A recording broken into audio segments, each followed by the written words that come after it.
হরে কৃষ্ণ, রাধে রাধে। নমস্কার বন্ধুরা, তোমাদের সকলকে স্বাগত আজকের ভিডিওতে। অনেকেই দেখেছি যেখানেই ডাকে সেখানেই তারা গুরুকরণ করে, কিন্তু আসলে তারা বুঝতেই চায় না প্রকৃত আদর্শ গুরু কেমন হবে। প্রকৃত আদর্শ গুরু না হলে তার প্রতি কি গুরুভাব আসবে? তাহলে জেনে নিন গুরু কেমন হবে।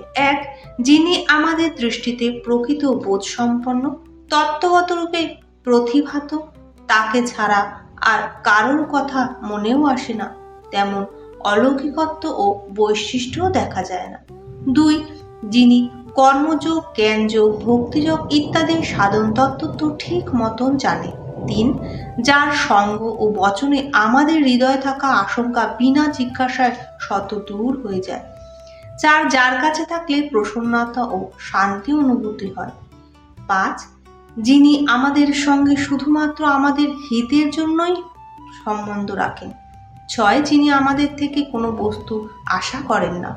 সাত, যার সমস্ত কাজ শুধুমাত্র সাধকদের হিতের জন্যই। আট, যার কাছে থাকলে লক্ষ্যের দিকে আমাদের আগ্রহ সততই বাড়তে থাকে।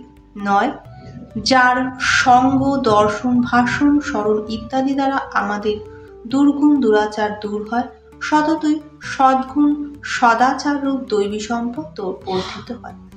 ভিডিওটি ভালো লাগলে অবশ্যই কমেন্টের মাধ্যমে জানাবেন। লাইক, শেয়ার, সাবস্ক্রাইব করে পাশে থাকবেন। আপনারা সবাই ভালো থাকুন, সুস্থ থাকুন। আবার আসবো কালকে আরেকটি ভিডিওর সাথে। নমস্কার।